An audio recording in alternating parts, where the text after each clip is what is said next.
Mason Nation, and welcome to this week's newest edition of Touch Base, which is the start of our third season here. So that's exciting news. And we hope you're just as excited as all of us here at the studio are to get the ball rolling once again. My name is Aaron Witten. And I'm Ryan Donahoe. And today we'll be discussing all the important must-knows and information that you'll definitely want to tune in for. Up on the docket is the current MLB standings, Giancarlo Stanton's run at 60 big flies, and the Indians' 19-game winning streak. So I'll go ahead and hand the baton off to Ryan. Okay, yep, as Aaron so eloquently said again, I'll be talking about the MLB standings. It's been a whirlwind so far, and you know, it hasn't ceased to amaze us that stars like Aaron Judge and Cody Bellinger, really young guys, are really taking off, so that's been good to see this year and this summer. And the Astros and Dodgers, among the Nationals as well, have huge leads, so we'll get into that. But starting with the NL East, our hometown Nationals, they clinched over the weekend. It was a great game. They are 88-56, and the Marlins, Braves, Mets, and Phillies are not winning the division this year. The Nats have it locked up, and they're honestly not even close. First team to clinch, too, which was impressive. The NL Central, the Cubs only have a 2-game lead on the Cardinals, and the Brewers are just 2.5 games back. So that'll be an interesting division to see who wins that. Aaron, who do you think will take it? Well, you know, Ryan, I'm not too fond of the Cubs. Yeah, As I like to say a lot of the time, they shouldn't have won the World Series last year, but that's just dumb luck. Yeah. No, that's a Jason Hayward speech. That's what that is. Oh, yeah? Yeah. Okay. Some people want to believe that, but, you know. I mean, we were talking about it before the show. You'd like to see the Brewers win, right? Yeah. So I could see the Brew Crew or the Cardinals slipping into it. It all Yeah. depends on how the staffs pitch for each of the bullpens and the clubs. So I definitely think the Cubs will be the biggest threat in the playoffs still, just because I think they get all pumped up. But I don't think any of those three teams are the best, like, built Major League Baseball team. But we will see. Speaking of good, well-built Major League Baseball teams, the NL West, the Dodgers, very good team, although they've been horrible lately. They won their first game yesterday after losing 11 straight. They were on pace to win 116 games. They still clinched a playoff berth, but that 116 streak of the Seattle Mariners that they won back in 2002, Dodgers aren't catching them anymore. But that division, though, is definitely the best division in baseball, I would say. The Diamondbacks and the Rockies are also most likely going to be in the playoffs with those wild card spots. Diamondbacks were really hot the past month or so, and we'll see how that shakes out. But I think that we could potentially see some NL West action in this playoffs doing some damage. So you can't forget about the Giants, who are 37 games back. The Giants, they still got a shot. Yeah, you never know. Actually, I'm pretty sure they don't have a shot. They are eliminated for sure.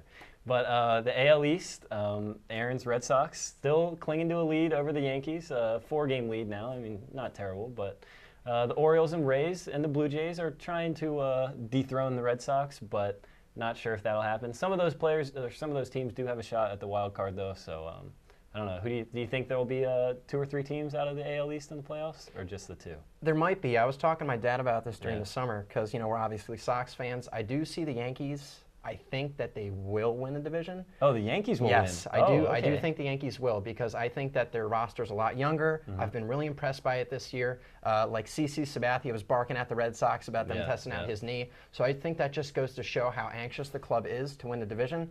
The Sox, Sale hasn't pitched well in the second half. Yeah, that's true. Hey, I mean, they've got 3 weeks to do it, though, so they got to hurry up. On to the AL Central, the Indians, who we'll be getting into later, are 89-56. They maintain the best record in the AL, and they have a 13.5-game lead over the Twins, who have surprisingly been a pretty good team this year. I hope to see them in the playoffs. They're also in that wild card race, so we'll see what gets with them. Led by Brian Dozier, the bulldozer. Yeah, Brian Dozier is a beast. He is a bulldozer, that's for sure. The AL West, the Astros are 87-57. Good team this year, young team. Perhaps made the most impressive moves at the waiver and non-waiver trade deadlines in hopes of bringing a trophy to Houston. Houston could use it. Have a 14-game lead over the Angels with the Rangers, Mariners, and the Athletics all set to miss the playoffs. But, as you will get into, there's been another potential milestone going on in the majors this year, so we'll see. Go ahead. That's right, Ryan. So Giancarlo Stanton, who most people might know formerly as Michael, so we'll call him Michael Giancarlo Stanton for this episode. He's potentially running to see if he can, knock 60 big flies out of the ballpark. Yeah. So it'll be interesting because with a new ownership group, as people were paying attention to during the summer, Derek Jeter was one of the stakeholders in that group. So him and Sherman, he was the major guy that put in a lot of money for that group. They bought the Fish for $1.2 billion. So you have to think, just from a financial perspective, the Marlins still owe Stanton $295 million. Yeah. So do they want the potential 60 home runs season in, season out, or do they want the payroll flexibility?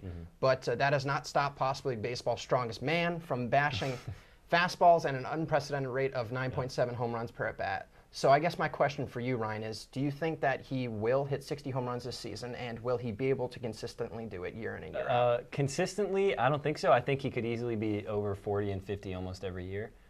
Do I think he'll hit 60 this year? I'm going to say yes. And this is another thing. My mother, about probably 3 weeks ago, she's a big baseball fan. Probably bigger than me, honestly. He was at 37 home runs, and she asked me if I thought he would get to 50, and I said there's no way. I got to apologize to her. He's at 52 now. He might hit 60. I think he probably will.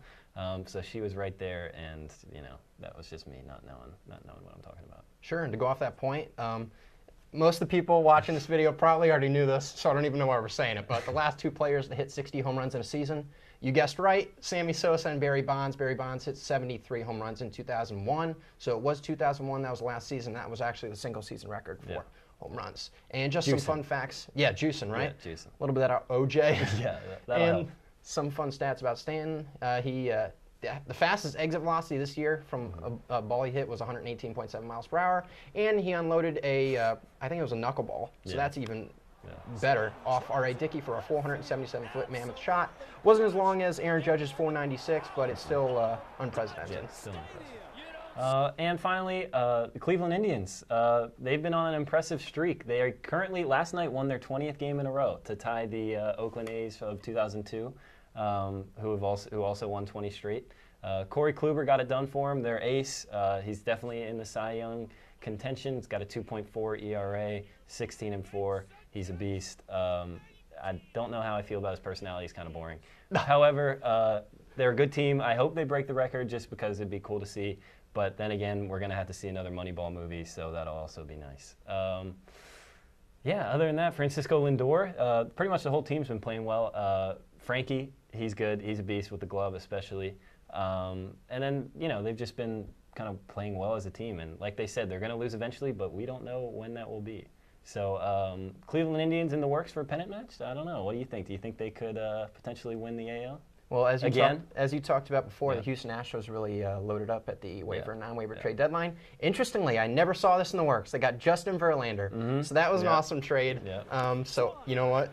If it is the Indians versus the Astros, Keuchel, Verlander, and then versus Carrasco, and you've got Kluber, that would be a really fun matchup to watch. I was hoping they were talking about a mystery team going in for Verlander. I was hoping it was the Nationals, but it did not end up being. But in closing, we'll get our good fun fact of the day, as I'm sure you all missed over the past few months. Who leads the major leagues in WAR? That is a good question. Who knows? I will tell you.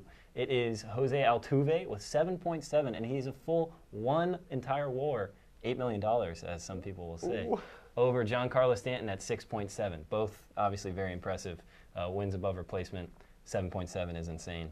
But Jose Altuve, the little guy, against Giancarlo Stanton, the beast. He's using that orange juice. It's a little David versus Goliath there, and David wins.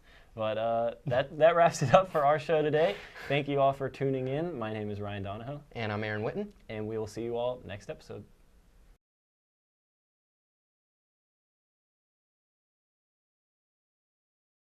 Thank you for watching this most recent episode of Touch Base. And be sure to follow Mason Cable Network and Touch Base on all forms of social media, and tune in for next episode.